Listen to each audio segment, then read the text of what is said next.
अच्छा, कैसे? चोटों से। चोटों से। देश को बचाना है, मैंने पूछा किससे, तो बोले चोटों से। डिबेट का आगाज करता हूं। समाजवादी पार्टी से सबसे पहले शुरू करूंगा और मैं जानना चाहूंगा कि समाजवादी पार्टी को वोट दें तो आखिर क्यों दें, बीजेपी को क्यों ना चुना जाए, आपको क्यों चुना जाए, या कांग्रेस? ये डिफेंस का जो सर्विसेज थे जी उसमें बॉडी जो है कभी भी घर नहीं आती थी। जी।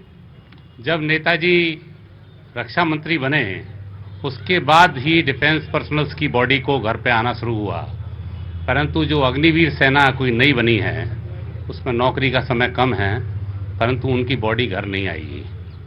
ये हमारा विचार है।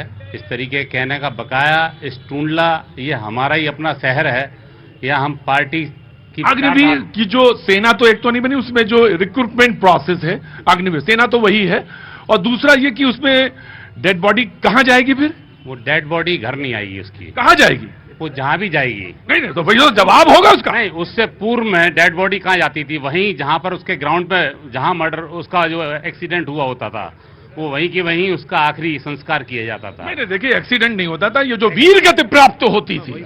हाँ जी, मैं वही बात कह रहा हूं, जो वीर गति घर में आते थी वो डेड बॉडी घर आती थी। नहीं, उससे पूर्व जब रक्षा मंत्री जी बने उससे पूर्व डेड बॉडी उनकी घर नहीं आती थी। मैं ऐसे गांव से हूं जहां डिफेंस सर्विसेज में 90% of the people are there. मैं बहरहाल आपको मैंने बोलने का मौका दिया, कितनी अच्छी तरह से बात रख पाए क्या नहीं रख पाए ये आप बताएंगे। समाजवादी पार्टी की तरफ से प्रवक्ता के तौर पे आपको भेजा गया, मैंने बातचीत रखी। जी, आप उसमें कुछ सवाल पूछना चाहते हैं? जी बोलिए जनाब, क्या नाम है साहब आपका? मेरा नाम जीडी सक्सेना है। अच्छा सक्सेना साहब, आगे आ जाओ, मुझसे क्या इतनी दूरी बनाए रखना अच्छा नहीं लगता मुझे। क्या काम करते हैं साहब? मैं रेलवे से रिटायर्ड हूँ, 15 साल हो गई मुझे। अच्छा, रेलवे से रिटायर्ड है, बहुत बड़ा स्टेशन है साहब यहाँ, जंक्शन है टूंडला।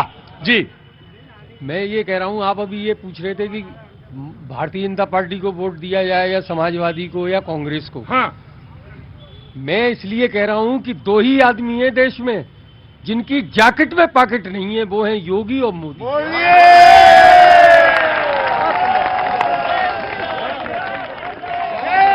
हाँ जी, जैकेट में पॉकेट नहीं है उनके। जैकेट में पॉकेट नहीं है, जैकेट में पॉकेट। बोले दो ही लोग हैं। क्या नाम भैया? रिंकू जी। हाँ? रिंकू उपाध्याय। रिंकू। पॉकेट है? अरे बगैर पॉकेट का आदमी कैसे? पॉकेट तो है। तो बोले दो ही आदमी हैं जिनके जैकेट में पॉकेट नहीं है। सक्सेना जी बहुत बहुत शुक्रिया, thank you so much. Now the Congress will speak. जी देखिए, इंडिया गठबंधन में फिरोजाबाद की जो सीट है वो समाजवादी पार्टी के हिस्से में गई हुई है, हम उनके सहयोगी दल हैं जी। और इंडिया गठबंधन जो है पूरी मजबूती के साथ लड़ रहा है। जो मुद्दे हैं वो साफ है, बेरोजगारी, हाँ, महंगाई, महिला सुरक्षा, किसानों से संबंधित किसानों की समस्याएं, यही मुद्दे हैं। इसी के आधार पर हम लोग जनता के बीच जाएंगे और पूरी उम्मीद है, क्योंकि ये जितने भी मुद्दे हैं इस पर भारतीय जनता पार्टी थोड़ा कुछ दबे दबे सा लग रहा है मामला। क्या बात है? कोई मामला नहीं है, दबा मामला नहीं है, शालीनता के साथ मामला है, बदतमीजी के साथ मामला नहीं। अरे रुको, अरे रुको यार, तुम वो कह रहे हैं बदतमीजी वाला मामला थोड़ी ना, हम जैसे बोलते हैं वैसे बोलेंगे। आप जैसे बोलते हो आप वैसे बोलो। सक्सेना जी से बोल के चले भी गए। तो मैंने पूछा, मेरा ऐसा नहीं है, मैं सबको बराबर बोलना होना चाहिए, मैंने इसीलिए पूछा कि भैया क्या बात है। बोले नहीं, हम ऐसे ही बोलते हैं। मैडम बोलिए, कोई सवाल आपके मन में हो तो। मैं सपा के भाई जो खड़े हैं, मैं उनसे पूछना चाहूंगी, क्या पहले आज जो सुरक्षा महिलाओं को मिली है क्या पहले थी? वाह, आज जो महिलाओं को सुरक्षा।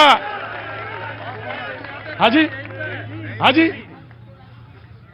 एक बात कहूंगा था अशोक की, इंडिया गठबंधन चाहे कितना भी बना ले उल्लू, और 2024 में फिर मिलेगा बाबा जी का ठुल्लू।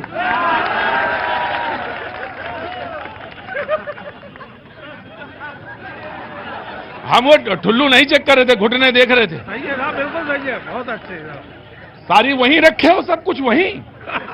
बच्चे भी देखते हैं मेरा प्रोग्राम। नहीं। क्या बताओगे? क्या कौन चीज बताए थे? क्या नहीं मिलेगा उल्लू?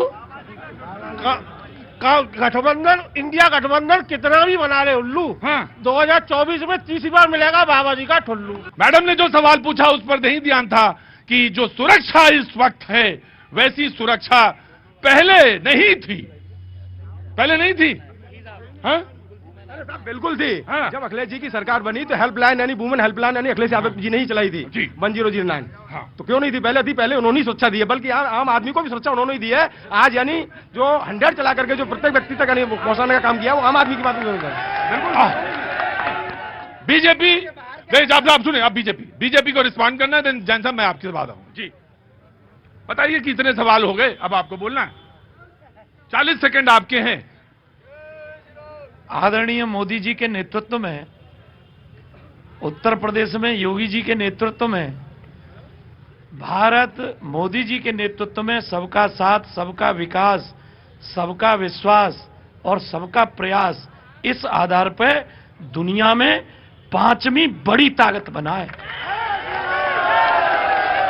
और आने वाले समय में मोदी जी ने भारत के 140 करोड़ परिवारीजनों को अपना परिवारीजन मानते हुए इस भारत को दुनिया की नंबर 1 व्यवस्था विश्व गुरु बनाने के लिए संकल्प लिया है।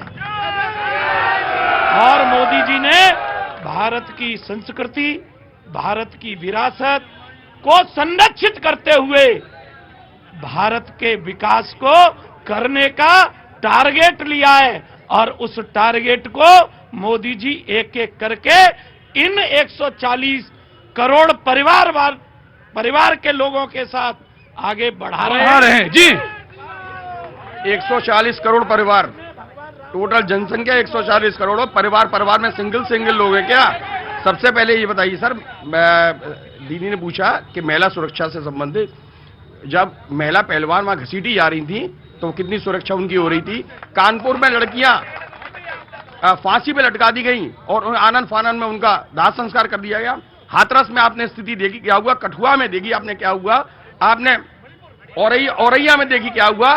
विश्व की सबसे बड़ी शर्मनाक घटना मणिपुर में हुई। माननीय प्रधानमंत्री जी के होठ सिल गए, एक शब्द नहीं बोल पाए वो। और जिस वक्त देश का सैनिक मारा जा रहा था तो उस वक्त जिम कॉर्बेट पार्क में खड़े होकर, जिम कॉर्बेट पार्क में वहां पर कैटवॉक कर रहे थे। इन सब चीजों से पता चलता है। अरे रुको गुस्सा नहीं होते। हाँ बताओ, खड़े हो, मैं आ रहा हूं। मैं आदरणीय जिला अध्यक्ष जी का जवाब देना चाहूंगा। इन्होंने कौन कहा, जिला अध्यक्ष? उदय प्रताप सिंह जी का। हाँ भाजपा